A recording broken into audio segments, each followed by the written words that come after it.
Admiral Patricia Hayes sat in her command chair aboard the orbital defense station above Earth. She had been waiting for this moment for 20 years. Ever since humanity had first detected signs of alien civilizations, she had known this day would come. The day when hostile aliens would arrive at Earth, expecting to find easy prey. They would be disappointed. Hayes was 62 years old and had spent her entire career preparing for alien contact. She had studied every piece of intelligence about the hegemony that human scouts had gathered. She knew their tactics, their technology, and their weaknesses. Most importantly, she knew their psychology. They were bullies who preyed on the weak and feared anyone who could fight back. "Admiral, the alien vessel has stopped responding to Captain Morrison's warnings," reported her communications officer. "Should we proceed to the next phase?" Hayes looked at the tactical display showing the hegemony ship surrounded by human forces. The alien commander probably thought he still had options. He was wrong. "Open a direct channel to the alien vessel. I want to speak with their commander personally." The transmission went out on multiple frequencies translated by humanity's most advanced computers. Within seconds, the alien commander's face appeared on the main screen. Hayes studied him carefully. He looked nervous, which was good. Nervous enemies made mistakes. "I am Admiral Hayes, commander of the Sol Defense Fleet," she said in a calm, professional voice. "You have entered human space with hostile intent. You have threatened our people and demanded our surrender. These actions constitute an act of war." Commander Zethkar tried to maintain his composure, but Hayes could see the fear in his alien eyes. "Admiral, surely we can discuss this like civilized beings. The hegemony offers protection and prosperity to all who join us willingly." Hayes smiled coldly. "We know exactly what the hegemony offers. Our scouts have visited your conquered worlds. We have seen the slave camps, the strip-mined planets, the broken species you call your subjects. We know what you do to civilizations that surrender to you." This was true. For the past 50 years, human stealth ships had been exploring hegemony space, gathering intelligence and documenting their crimes. What they had found was horrifying. Entire species enslaved or extinct, worlds stripped of resources until they were barren rocks, children taken from their families to serve as soldiers in hegemony armies. Humanity had seen enough. They would not allow the hegemony to continue. "You misunderstand our methods," Zethkar protested. "The hegemony brings order to chaos. Without our guidance, primitive species destroy themselves." "Is that what you told the Corvan people before you wiped them out?" Hayes asked. "Or the Zelani before you enslaved their children?" "We have records, Commander. We know exactly what your empire is." Zethkar's face went pale. The humans knew about specific hegemony conquests from decades ago. How was that possible? No primitive species had ever penetrated hegemony space undetected. Hayes continued speaking, her voice never changing from its calm, professional tone. "Here is what is going to happen, Commander. You are going to return to your empire and deliver a message. The Sol system is under human protection. Any hegemony ship that enters our space will be destroyed. Any hegemony world that threatens us will be sterilized. Any hegemony leader who orders attacks on human interests will be eliminated." "You cannot be serious," Zethkar said. "You are one system. We are an empire of 1,000 worlds. And yet your mighty empire is afraid of us," Hayes replied. "Why else would you send only one ship to test our defenses? You know we are dangerous, or you would have sent a full fleet." This was also true. Hegemony intelligence had detected some unusual energy signatures from the Sol system. Instead of sending a major force, they had decided to test human capabilities with a single ship. It was a decision they were now regretting. Captain Morrison's voice came over the communication system from the Valiant. "Admiral, shall we demonstrate our capabilities for the commander?" Hayes nodded. "Proceed with Demonstration Alpha." Throughout the Sol system, human ships began to power up their weapons. But instead of targeting the alien vessel, they aimed at empty space. What happened next would be burned into Zethkar's memory forever. The USS Liberty, one of humanity's heavy cruisers, fired a single shot from its main gun. The weapon was a magnetic railgun that accelerated a tungsten rod to 15% of light speed. The target was a small asteroid about 500 meters across. The asteroid simply disappeared. One moment it was a solid chunk of rock and metal floating in space. The next moment it was a rapidly expanding cloud of superheated gas and plasma. The energy release was so intense that it overloaded the Hegemony ship's sensors. "That was our lightest weapon," Admiral Hayes said calmly. "Would you like to see what our heavy guns can do?" Zethkar stared at his sensor readings in shock. The energy output from that single shot was greater than his ship's entire weapon array firing at maximum power. And the humans had dozens of ships, each carrying multiple weapons of that type.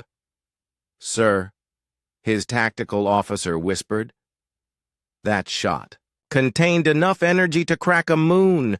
If they had fired it at us, we would be dead," Zethkar finished. He was beginning to understand just how badly the Hegemony had underestimated these humans.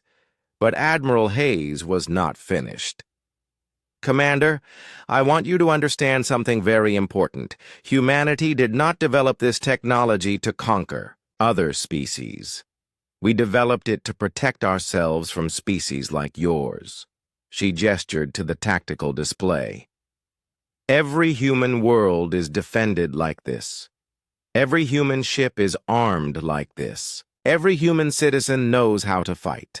We learned long ago that peace can only be maintained through strength." This was the truth that the Hegemony could not comprehend. While other species had focused on art, philosophy, or trade, humanity had focused on survival. Every advancement in human technology had been driven by military necessity.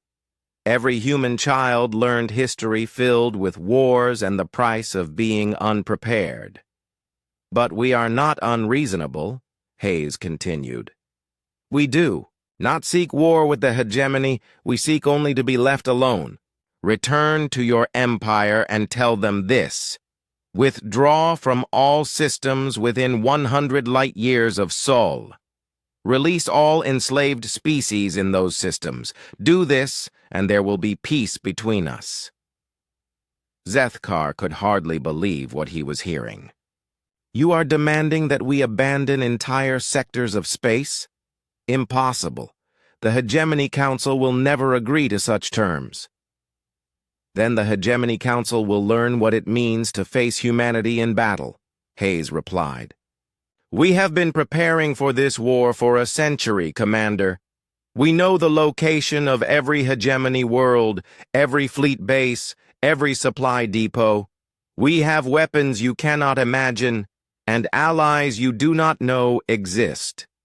This was not entirely true, but Zethkar did not know that.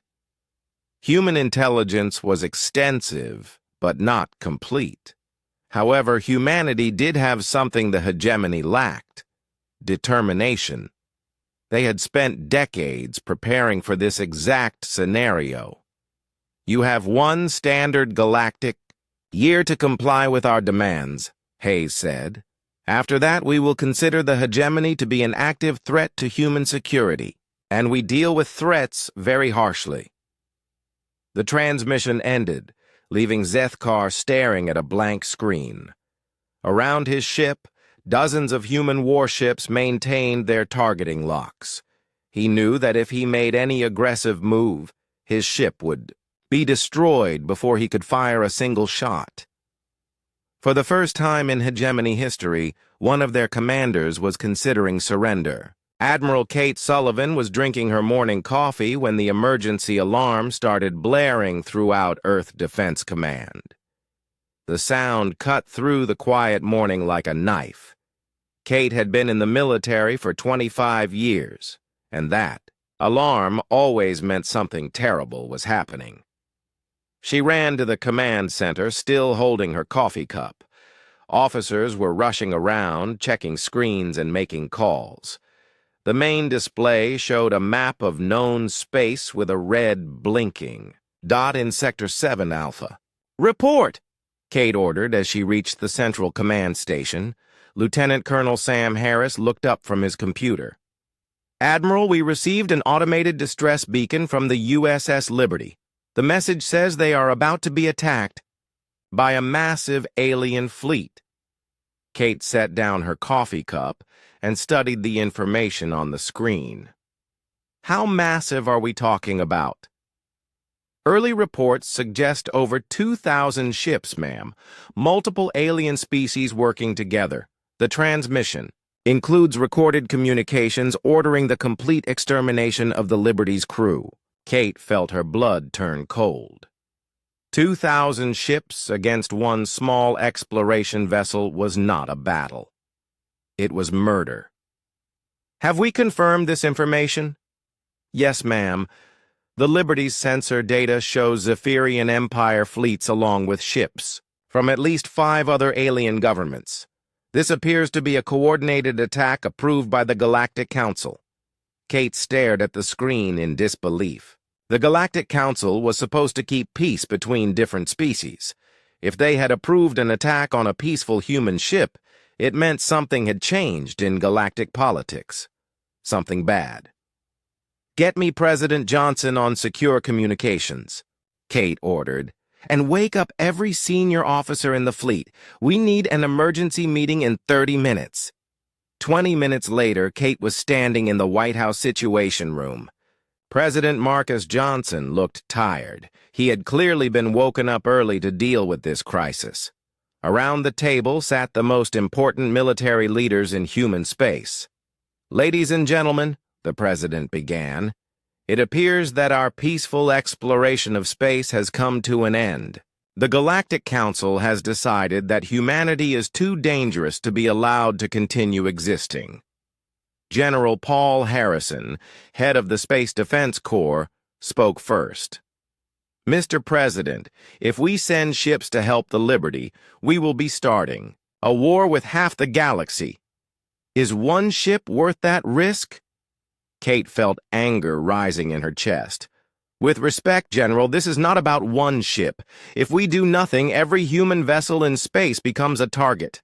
They have essentially declared war on our entire species." The president nodded slowly. "Admiral Sullivan is correct. The attack on the Liberty is just the beginning. If we show weakness now, they will hunt down every human ship and eventually attack Earth itself." Dr. Martin Foster, the president's science advisor, pulled up displays showing human ship locations throughout space.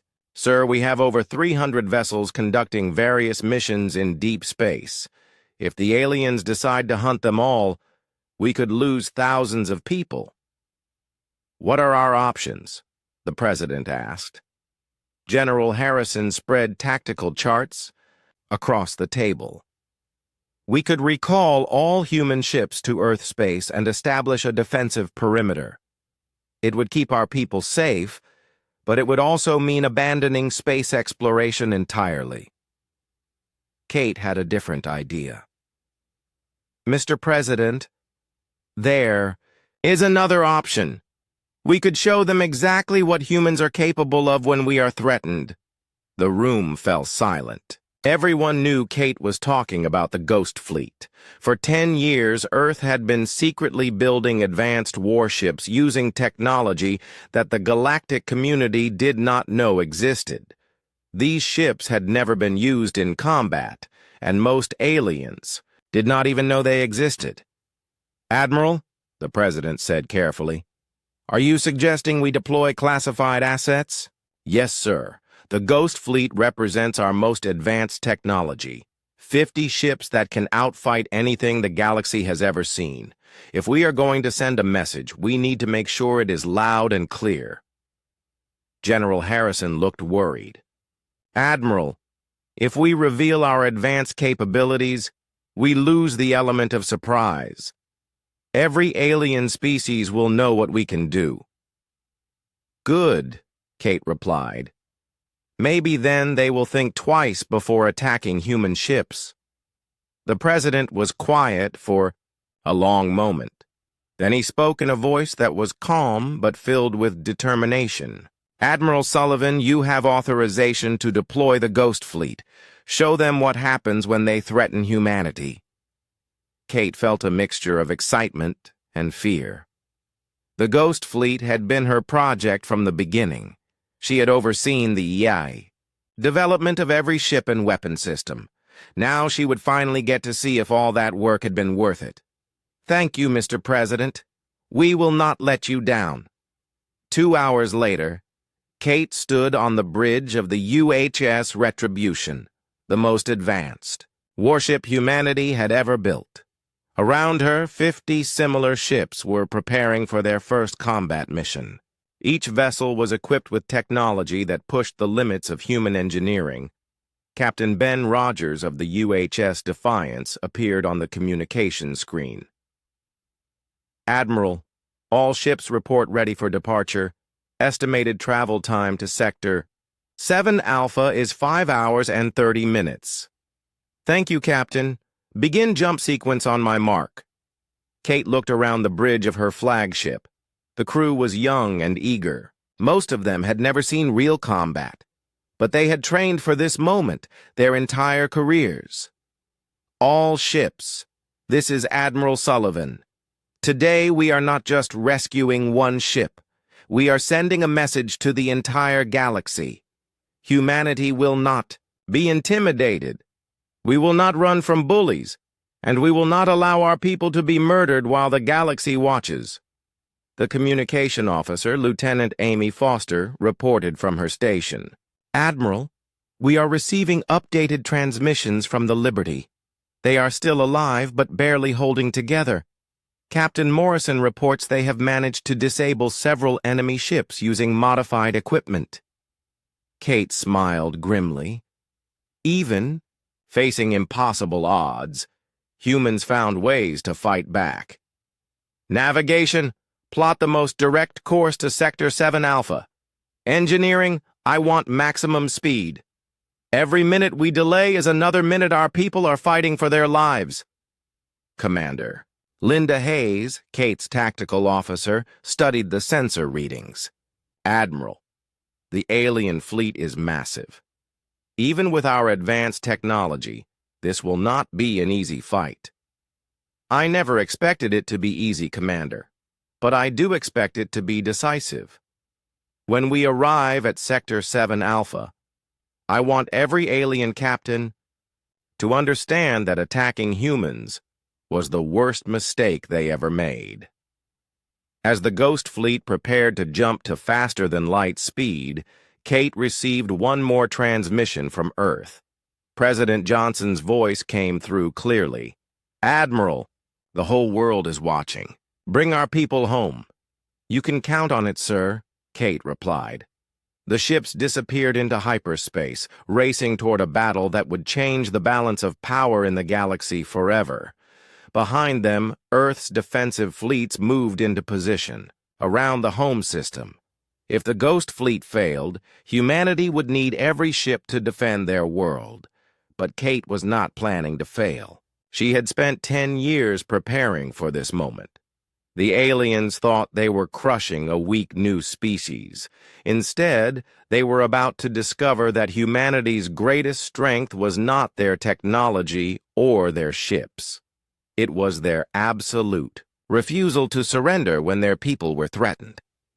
The galaxy was about to learn a very hard lesson about underestimating humans. Engineering Officer Lisa Cooper was the first human to step aboard the alien ship. She was a small woman from Ohio with steady hands and a quick mind. As she walked through the airlock connecting the human shuttle to the Vulcan vessel, she felt the weight of history on her shoulders. This was the first time a human had ever been inside an alien spacecraft. The corridor she entered was unlike anything she had ever seen. The walls curved in smooth lines that seemed to flow like water. Soft blue light came from panels that looked grown rather than built. The air smelled strange, like metal and flowers mixed together. Everything was beautiful, but also completely foreign. Commander Zexathera waited for her in the main corridor. He was tall and thin, with pale blue skin and large dark eyes. When he spoke, his voice came through a small translation device that one of his crew had quickly built using the communication patterns from the human ship. "I am Commander Zexathera of the Vulcan Imperium," he said slowly. "You are the first alien I have ever met who did not immediately try to conquer or destroy my people." Lisa looked around at the damaged ship. Holes in the walls showed where the railgun projectile had passed through. Emergency lights cast strange shadows everywhere. "We're here to help," she said simply. "My name is Lisa Cooper. I'm an engineer." "Where are your injured people?" The Vulcan commander studied her face. She was so small compared to his warriors, yet she came from the ship that had just destroyed his vessel with a single shot. "Why do you help us? We attacked you first." "Because you need help," Lisa replied. "That's what humans do." As Lisa and her team worked to repair the alien ship's life support systems, she learned things that would change humanity's understanding of the galaxy. The Vulcans were not evil conquerors, though they acted like it. They were afraid. For 300 years, they had been the strongest species in their part of space. They had conquered others because they believed it was the only way to survive. "Your people," Zexathera said as he watched Lisa work on a damaged power conduit. "They are very different from us. When we find a new species, we must dominate them quickly, or they might dominate us. It is the way of the galaxy." Lisa looked up from her work. "Not our way. We believe that helping others makes us stronger, not weaker." On the Defiance, Captain Morrison was getting reports from the repair teams working on the alien ship. The more his people learned about Vulcan technology, the more surprised they became. The aliens were indeed advanced, but their weapons and defenses were designed for a very specific type of warfare. Chief Medical Officer Danny Rodriguez had been treating injured Vulcans for 2 hours. He found that their biology was similar enough to humans that basic medical care worked for both species. "Captain," he reported over the communication link, "these aliens are just like us in many ways. They feel pain, they fear death, they care about their families. The injured ones keep asking about their crewmates." Jake nodded as he listened to the report. "How bad are their injuries?" "Nothing we can't handle. But, sir, I think there's something else you need to know. These aren't the only Vulcans in space. From what I can understand, they have a huge empire with thousands of ships. This was just a small patrol vessel." That news made Jake think carefully about humanity's future.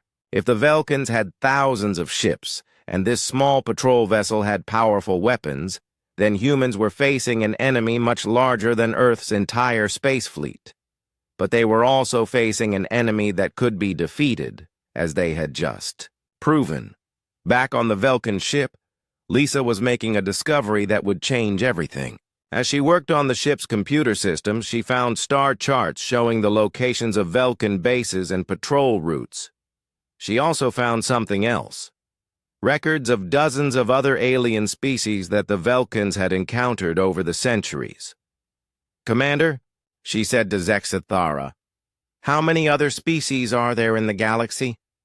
"Hundreds," he replied. "Most are weak. Some tried to fight us, but we destroyed them. Others surrendered and now serve the Imperium." "What about species that are as strong as you?" Zexathara was quiet for a long moment. "There are none. We are the strongest military force in known space. Until today." Lisa felt a chill as she realized what this meant. The Velkans weren't just another alien species. They were the dominant military power in this part of the galaxy, and humanity had just defeated them in their first battle.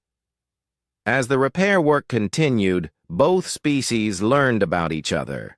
The Velkans discovered that humans were not a primitive species stumbling into space by accident. Earth had a population of 8 billion people, advanced technology, and a military doctrine based on centuries of warfare. The humans learned that the galaxy was full of intelligent life, most of it controlled by the Velkan Imperium or hiding from it. Technical specialist Amy Johnson was working on the alien ship's communication system when she made a startling discovery. "Captain Morrison," she called over the radio, "you need to hear this. The Velkans have been broadcasting our encounter to their command base."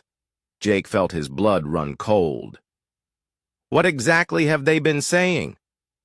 "I'm still translating, but it looks like Commander Zexathara sent a message right after we hit them.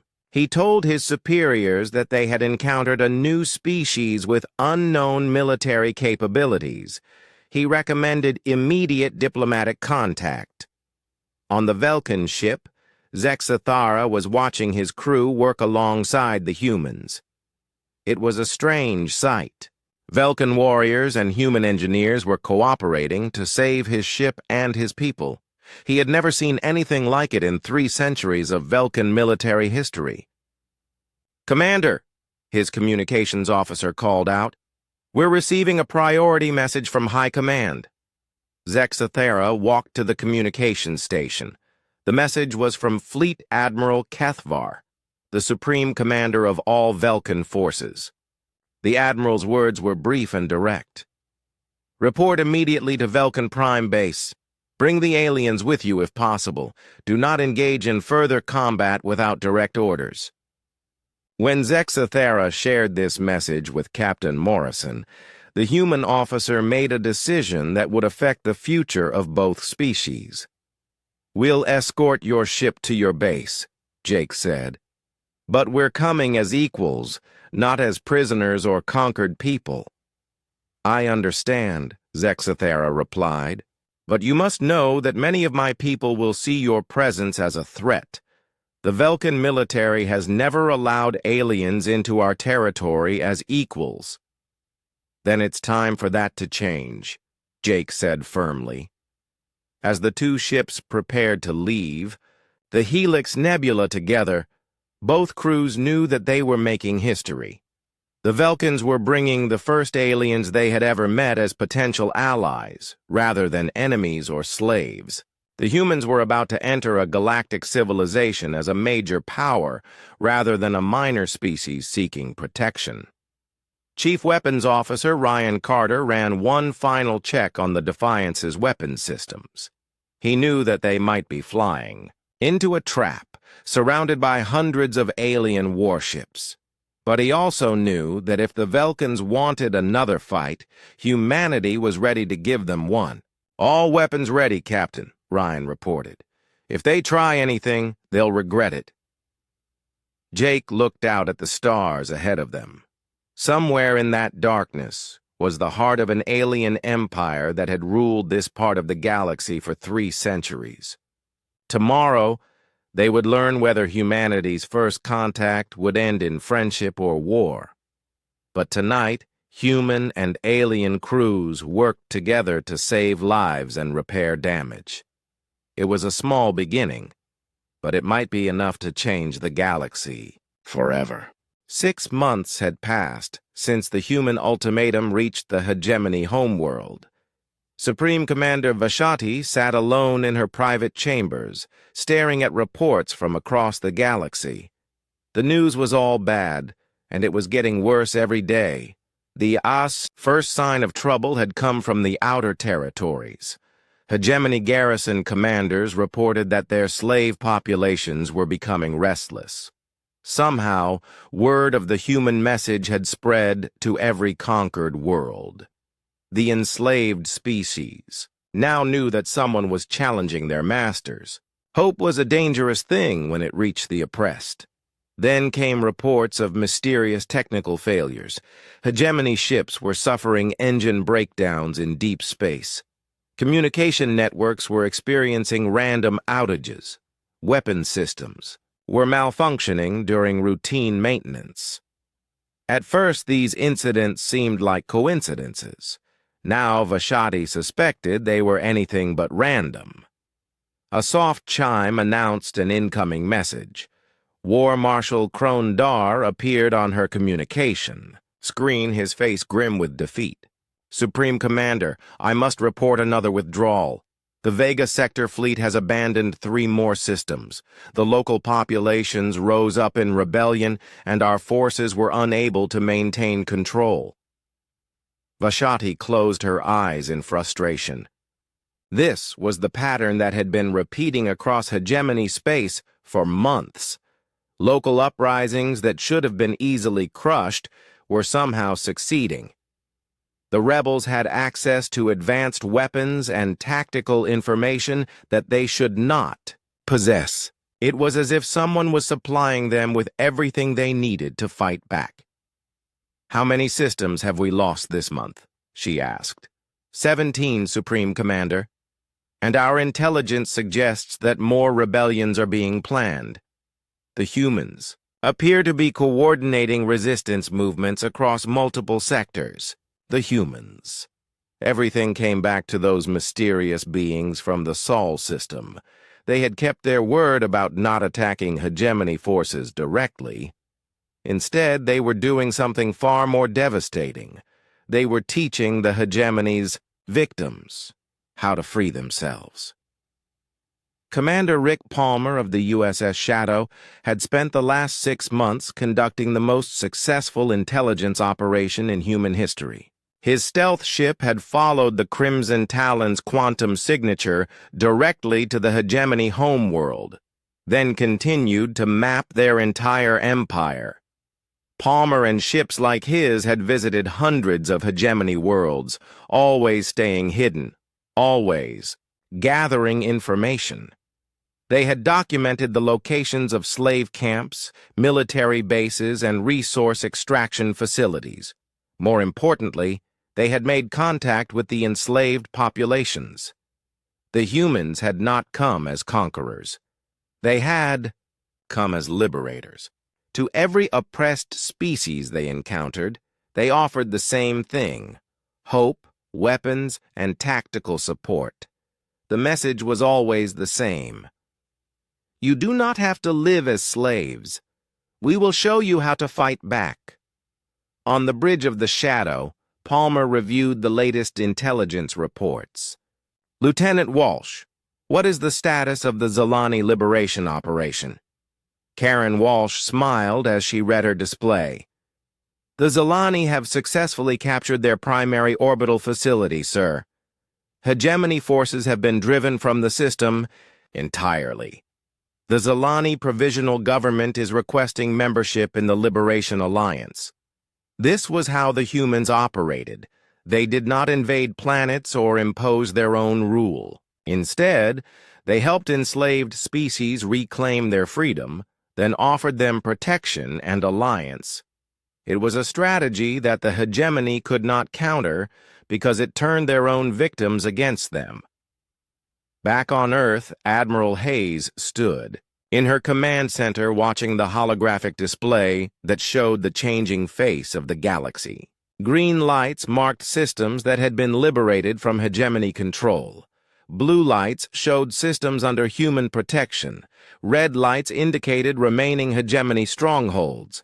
The red lights were becoming fewer every day. "Admiral, we are receiving a priority transmission from the hegemony homeworld," reported her communications officer. "It appears to be from their Supreme Commander." Hayes had been expecting this call. "Put it through." Supreme Commander Vashati appeared on the main screen, looking older and more defeated than she had 6 months ago. The proud leader of a galactic empire now looked like someone who had lost everything she valued. "Admiral Hayes," Vashati said, her voice carrying none of its former authority. "I wish to discuss terms." Hayes kept her expression neutral. "I am listening. The Hegemony Council has authorized me to negotiate a withdrawal from the sectors you specified. We are prepared to release our subject populations and cease expansion operations." This was the moment Hayes had been working toward for her entire career, the surrender of humanity's greatest enemy. But she took no pleasure in victory. Too many innocent beings had suffered under hegemony rule for her to feel anything but relief that it was finally ending. "Those terms are acceptable as a starting point," Hayes replied. "However, there are additional conditions. The hegemony will pay reparations to the species you have enslaved. You will provide assistance in rebuilding the worlds you have strip-mined, and you will submit to monitoring by a coalition of free worlds to ensure compliance." Vashti's face showed no surprise at these demands. She had expected them. "And if we agree to these terms, what guarantees do we have that humanity will not continue its campaign against us?" Hayes leaned forward slightly. "Supreme Commander, humanity has no interest in conquering your empire. We want only to ensure that you never again threaten innocent species. Accept our terms, honor your agreements, and there will be peace between us." But Hayes also knew that trust would take time to build. However, human monitoring stations will be established throughout former hegemony space. Any return to your old ways of conquest and enslavement will be met with immediate response. The negotiations continued for several hours, working out the details of what would become known as the Galactic Liberation Accords. When they were finished, the largest empire in known history had agreed to abandon centuries of conquest and accept oversight from a species they had tried to enslave. 3 months later, Captain Morrison stood on the observation deck of the USS Valiant, watching as the last hegemony ship departed from the Proxima system. Below them, the Proximan people were celebrating their first day of freedom in over a century. Similar scenes were playing out across the galaxy. On world after world, species that had been enslaved for generations were taking their first breaths as free beings. The human liberation fleets had worked tirelessly to provide them with the tools and knowledge they needed to rebuild their civilizations. Admiral Hayes had established the Galactic Protection Council, with Earth as its headquarters. Representatives from dozens of newly freed worlds had arrived to coordinate mutual defense and share technology. The Council's charter was simple. Never again would any species be forced to face conquest alone. The hegemony still existed, but it was a shadow of its former self. Stripped of most of their territory and forced to pay reparations, they had become a minor power, struggling to rebuild their reputation. Some hegemony worlds had even requested membership in the Protection Council, seeking to atone for their past crimes. Humanity had achieved something unprecedented in galactic history. They had defeated a major empire without conquest, liberated enslaved populations without replacing their masters, and established peace without dominion. They had proven that strength could be used to protect rather than oppress. Commander Zethkar, The alien who had first encountered human power now served as a liaison between the reformed hegemony and the Galactic Protection Council. He often reflected on that day when his ship had stopped cold at the sight of a human warship. He had expected to find easy prey, and instead discovered that the galaxy had a new guardian. The age of galactic predators was ending. The age of galactic protectors had begun. And it had all started with one simple truth. Humanity refused to be anyone's victim, and they would not allow others to be victims either. Commander Zexathara walked across the bridge of his ship, the Crimson Talon. His long fingers moved over the control panels as he checked the daily reports. The ship was sleek and beautiful, with curves that flowed like water. Its red hull gleamed under the light of distant stars. For 300 years, his people, the Velkans, had been the strongest force in this part of space. No one dared to fight them. The bridge was quiet except for the soft hum of the engines. Around him, his crew worked at their stations. They moved with the confidence of soldiers who had never lost a battle. Their bioships were fast and deadly. Their plasma weapons could cut through any armor. Every species in the galaxy knew to fear the Velkan Imperium. Zexathara looked at the star map floating in front of him. They were patrolling the edge of known space, looking for new worlds to claim. His orders were simple. Find any new species and show them Velkan power. Most aliens surrendered quickly when they saw what Velkan ships could do. Those who didn't surrender simply disappeared. "Commander," called out his sensor officer, "we are approaching the Helix Nebula. All systems are working well." "Good," Zexathara replied. "Keep scanning for any ships. I want to know if even a small cargo vessel enters this area." Far away, in a different part of the same nebula, Captain Jake Morrison stood on the bridge of his ship. The USS Defiance was nothing like the Velkan vessel. Where the alien ship was smooth and curved, the human ship was all sharp angles and hard metal. It looked like a weapon that someone had built engines onto. Jake was a tall man with short brown hair and steady blue eyes. He had been in Earth's Space Navy for 15 years. This was his first mission to the deep parts of space, far from Earth and the solar system. The Defiance was humanity's newest destroyer, built to explore and protect human interests in the galaxy. "Status report," Jake said to his crew. Lieutenant Commander Sarah Blake looked up from her station. She was the ship's tactical officer, a smart woman with red hair and green eyes. "All weapon systems are ready, Captain. Engines are running at full power. We're invisible to most sensors right now. The Defiance used special technology to hide from alien sensors. To most ships, it would look like a small cargo vessel or maybe just space junk. This was important because humanity was still learning about the galaxy." They had been watching alien ships from far away for months, studying their weapons and tactics. Jake walked to the large window at the front of the bridge.